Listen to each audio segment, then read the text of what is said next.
Hashtag quiet. Case of Billick. Opened October 14th. Closed December 19th. Reason for closure: natural death. Cardiac arrest. Kovalchuk signed the papers at 6 in the evening. Put down the pen. Looked at the folder. Closed it. Drove home. It all started with the coffee. 3 cups. For guests who hadn't arrived yet. A person in shock doesn't think about coffee for guests. Kovalchuk thought about this in the car on the way to the scene. Then he walked in. Saw Vasil. Hands folded on the table. Eyes red but dry. Voice steady. Something wrong. But something wrong isn't evidence. He drank the coffee. Set down the cup. Started asking questions. Vasil answered correctly. Pauses where pauses should be.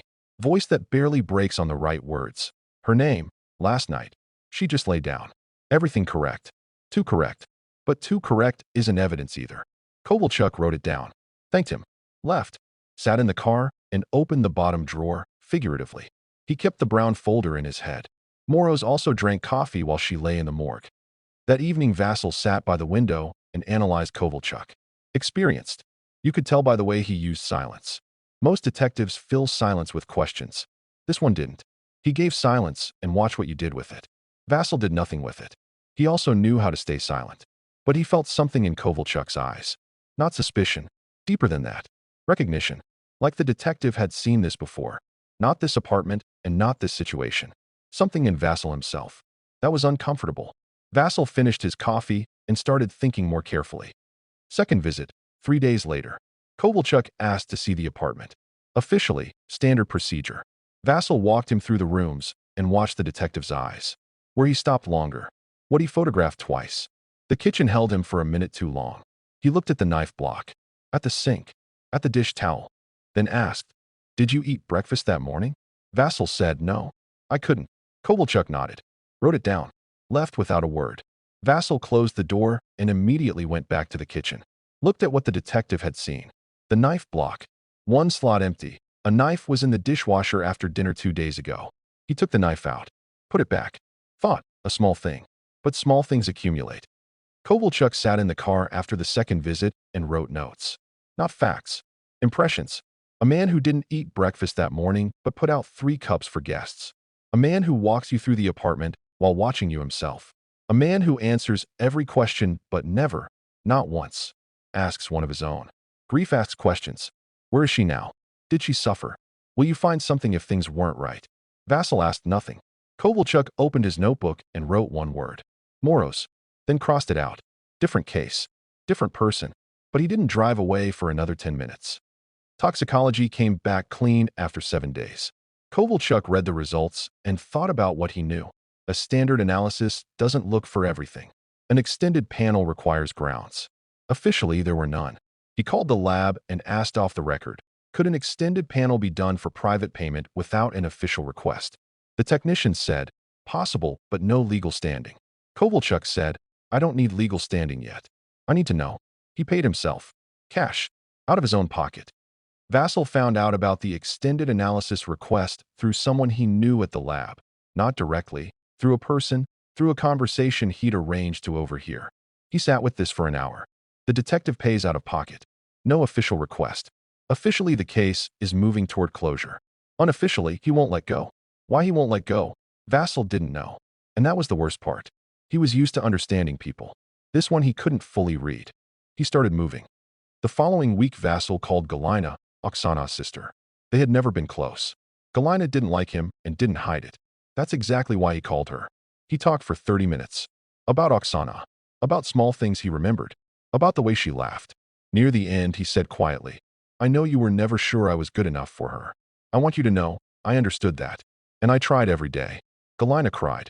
Said he was a very good man. Said she had been wrong about him. Now when Kovalchuk came to her, and he would come, she would say exactly that. Kovalchuk came to Galina 4 days later.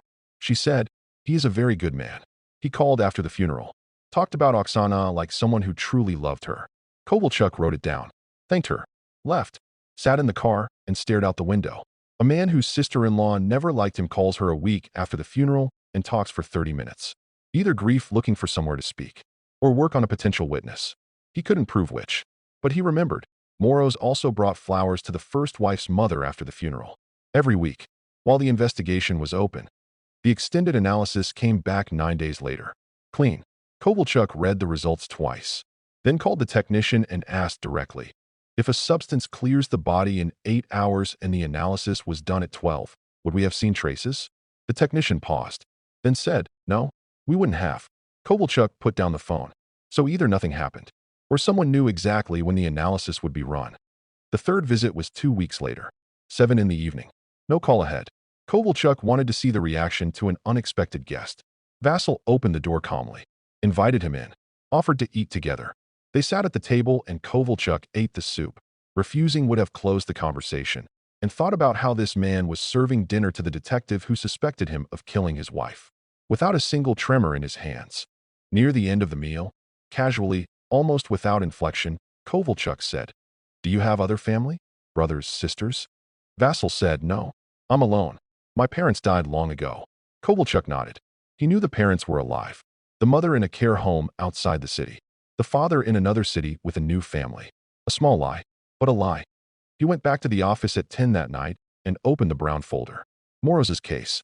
Read until 1 in the morning. Moroz also lied about small things. Not the important things. The small things. His mother's birthday. A neighbor's name.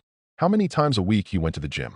The psychologist at trial said, pathological lying as a means of controlling the environment. A man who lied about everything small lied about the large things too. But proving the large through the small, the court didn't accept it. Moroz walked. Remarried. Buried again. Kovalchuk closed the folder. He couldn't allow himself to close the Billick case and get a call in a year about a third wife. Not again. He filed for a search warrant officially. The judge signed reluctantly. Grounds were barely enough. During the search, Vasil sat in the living room and read a book. Not watching them pointedly. Just reading. Kovalchuk walked through the rooms and thought about what he was looking for that he didn't know how to name. On the nightstand beside the bed, they found Oksana's diary. Kovalchuk read it standing in the middle of the bedroom. Fatigue. Her heart.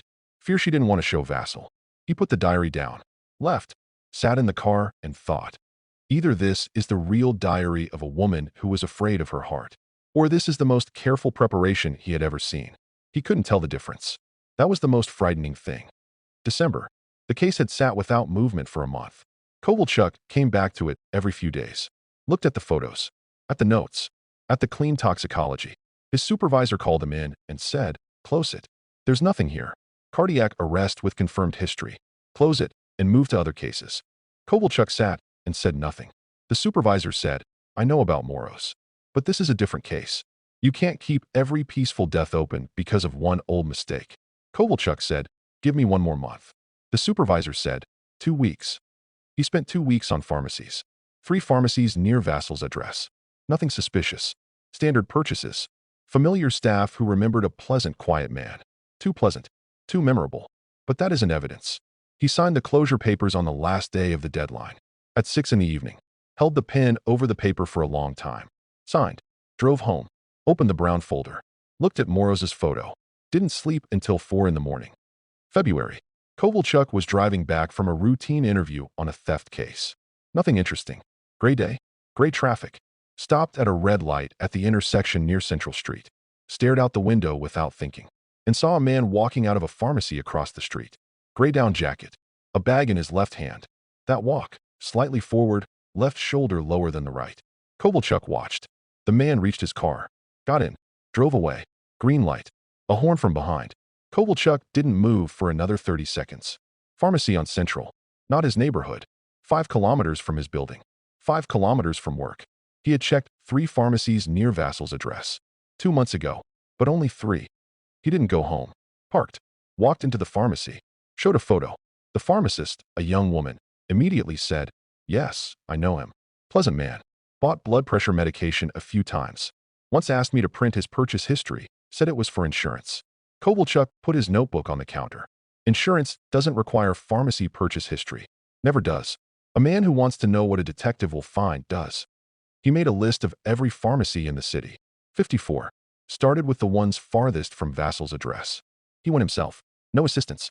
No official request. The case was closed. No warrants. His own time. His own gas. His own money. The supervisor didn't know. Kovalchuk thought about Moroz and drove to the next pharmacy. 13 pharmacies. Cash purchases. Different days. Different neighborhoods. No logic in the route. Deliberately no logic. 7 pharmacies with cameras at a useful angle. He pulled the footage informally, through old contacts, through debts people owed him. 70 hours of video. He watched at night after work. 3 days. On the footage from the 9th pharmacy, a man without a hood. 1 second, he turned toward the window display. 1 second, but enough. With this, he went to his supervisor. Put a map on the table with 13 marked points. A printout from the camera. The pharmacist's statement about insurance. The supervisor looked for a long time, then said, "This is something but not enough for court." Kovalchuk said, "I know. I need a warrant for exhumation and an extended toxicology panel for a specific compound." The supervisor said, "A judge won't sign on this." Kovalchuk put the brown folder on the table. Moroz's case. Said, "I made a mistake once. I'm asking you not to let me make it twice." The supervisor looked at the folder for a minute, then picked up the phone and called the judge. Exhumation. Extended panel for a compound that clears the body in 8 hours. Results came back in 14 days. Traces minimal. Most had cleared on schedule. But with a targeted search, enough for a conclusion. Kovalchuk sat with the results and thought about how if he had moved on the green light in February, he wouldn't have seen Vasil outside that pharmacy. If the pharmacy had stood 1 meter to the right, he wouldn't have seen him. If Vasil had walked out 1 minute later, he wouldn't have seen him. He thought about Moros. About the second wife. About signing those papers and driving home. Sometimes 1 second is all there is between a mistake and the truth. Kovalchuk drove to Vasil's apartment alone. No fuss. Vasil opened the door neat, as always. Looked at Kovalchuk. At the 2 people behind him. At the paper in his hand. And for the first time in all their meetings his face wasn't right. Not angry. Not frightened. Empty. Like a man who had encountered a variable he hadn't calculated. Kovalchuk looked at that face and thought about one thing.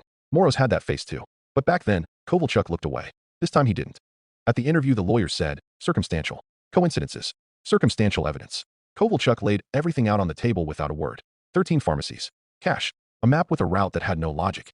Camera footage. The pharmacist's statement. Toxicology results. Last he placed 1 page. Vasil's calls in the week before Oksana's death. 1 number. Twice. Brief. A private lab that runs anonymous substance analysis for cash. Someone had verified the exact dose and exact clearance window before using it. The lawyer closed his folder. Looked at Vasil. Vasil looked at the table. Kovalchuk walked out of the interview room and stopped in the corridor.